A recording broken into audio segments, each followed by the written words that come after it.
एक तार के पेड़ पर एक जुड़ा मैना पक्षी ने घोंसला बनाया था, लेकिन तूफान और बारिश के चपेट में आकर मैना जोड़े का सजाया हुआ घोंसला 4 बच्चे समेत नीचे गिर गया। नीचे गिरने से मैना पक्षी के एक प्यारे बच्चे की मौत हो गई। जब तूफान और बारिश रुक गई, तब एक व्यक्ति पेड़ के पास से गुजरते समय नीचे गिरे हुए मैना के घोंसले की ओर ध्यान देता है। इसके बाद घोंसले के पास जाकर वो देखता है कि घोंसले में 2 बच्चे हैं, जिनमें से एक बच्चा जीवित है और एक की मौत हो चुकी है। वो महान व्यक्ति मृत बच्चे को अलग करके जीवित बच्चे को अपने घर ले आता है। वो मैना पक्षी के बच्चे को घर लाकर भूखे बच्चे को विभिन्न प्रकार के भोजन छोटे छोटे करके खिलाने लगता है। मैना जोड़े का नन्हा बच्चा, जिसकी अभी आंखें भी पूरी तरह से नहीं खुली थी, शायद उस व्यक्ति को अपने माता पिता मानकर उसके हाथों से भोजन करना शुरू कर देता है। वो व्यक्ति बच्चे के घोंसले में नरम कपड़ा बिछाकर उसे कीड़ों से बचाने की पूरी कोशिश करता है और उसे चावल रोटी के अलावा विभिन्न जगहों से कीड़े लाकर खिलाता है। वो पिता की तरह बच्चों को रोजाना दिन में 7-8 बार प्यार से खाना भी खिलाता है। हर रोज उस चूजे को बार बार खाना खिलाना और नियमित रूप से घर की सफाई करना जैसे धीरज की कड़ी परीक्षा है। लेकिन वो बिना किसी झुंझलाहट के धैर्यपूर्वक उस मैना बच्चे की देखभाल अपने ही बच्चे की तरह कर रहे हैं। उनकी इस महान कार्य की खबर अब तक गांव के लगभग हर व्यक्ति तक पहुंच चुकी है। ऐसे ही धीरे धीरे वो बच्चा अब उस व्यक्ति के स्नेह और देखभाल से बड़ा होने लगा है। लगभग 10 से 12 दिनों के भीतर बच्चे का पूरा शरीर पंखों से ढक गया है। करीब 15 से 20 दिन बीत चुके थे। चूजा अभी भी इनके साथ में है और बच्चा अब थोड़ा बड़ा हो गया है, लेकिन वो अभी भी पूरी तरह से बड़ा नहीं हुआ था। इसलिए वो व्यक्ति अभी भी उसे प्यार से अपने हाथों से खाना खिलाता है। कुछ समय बाद उसी गांव में एक और व्यक्ति को एक और तार के पेड़ के नीचे एक और मैना का बच्चा मिला।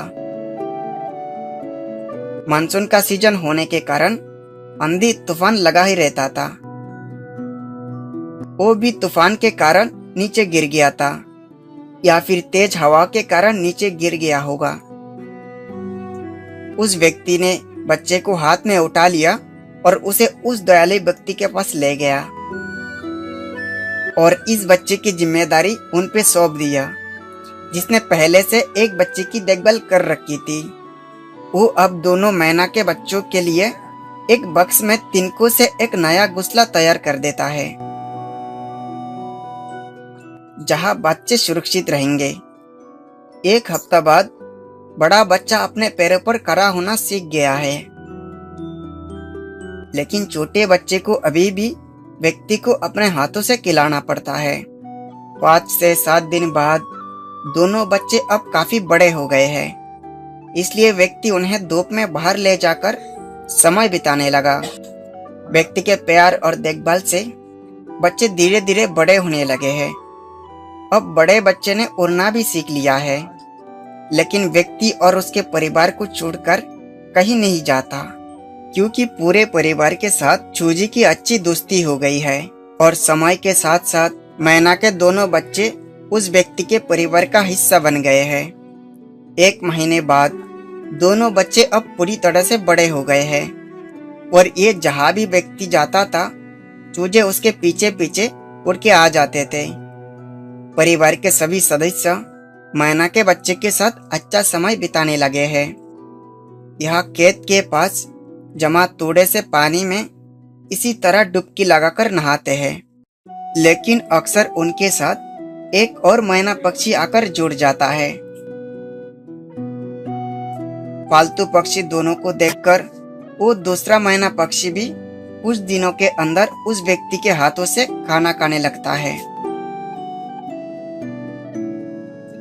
लेकिन जब पालतू मैना दोनों घर लौटते हैं, तो वहाँ दूसरा मैना उड़कर चला जाता है। वो व्यक्ति अब धीरे धीरे उन दोनों बच्चों को बोलना सिखाना शुरू कर चुका है। लेकिन अचानक एक दिन जब वो नींद से उठा, तो देखा कि एक मैना पक्षी के बच्चा पिंजरे के अंदर ही मरा पड़ा है। कल तक तो सब कुछ ठीक था, लेकिन अचानक ऐसा क्या हो गया कि वो मैना का बच्चा इस व्यक्ति को छोड़कर इस दुनिया से चला गया। उन्होंने मैना के इन बच्चों को बचपन से पाल पोस कर बड़ा किया था। कभी भी उन्हें माँ बाप की कमी महसूस नहीं होने दी। इसलिए मैना के इस बच्चे की मौत से इस व्यक्ति को कितनी तकलीफ हो रही है, शायद हम इसका अनुभव नहीं कर पाएंगे। मैना के बच्चे की मौत के बाद उन्होंने तुरंत दूसरे बच्चे को अलग कर दिया। खैर अब कुछ भी नहीं किया जा सकता था, इसलिए वो व्यक्ति अब जीवित मैना के बच्चे की तरफ देखकर मरे हुए बच्चे को खोने का दर्द भूलने की कोशिश करता है। लगभग 4 से 5 महीने की कड़ी मेहनत के बाद जीवित मैना का बच्चा अब बोलना सीख गया। बाबा गो,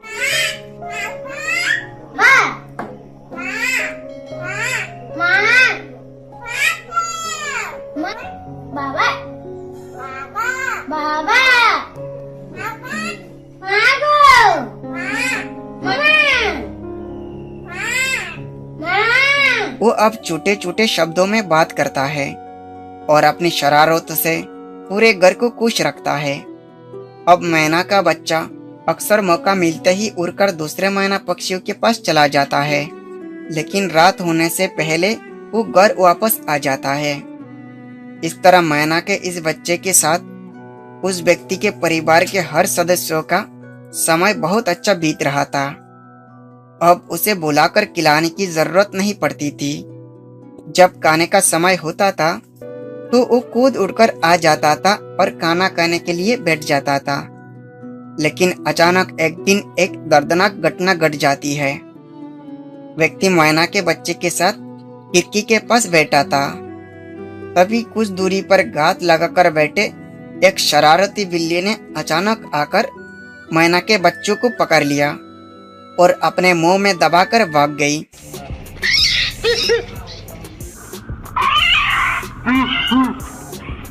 व्यक्ति उस बिल्ली के पीछे पीछे गया, लेकिन आखिरकार वो अपने प्यारे मैना के बच्चे को बचा नहीं सका। शरारती बिल्ली मैना के बच्चे को लेकर कहीं गायब हो गई। इस तरह ये व्यक्ति जो दिल से पक्षियों को प्यार करता था, अपने प्यारे मैना के बच्चे को खोकर अकेला रह गया। तो दोस्तों, आज के लिए बस इतना ही। अगर आपको वीडियो अच्छा लगा तो एक लाइक करें और हमारे चैनल को सब्सक्राइब करके हमारे साथ बने रहें।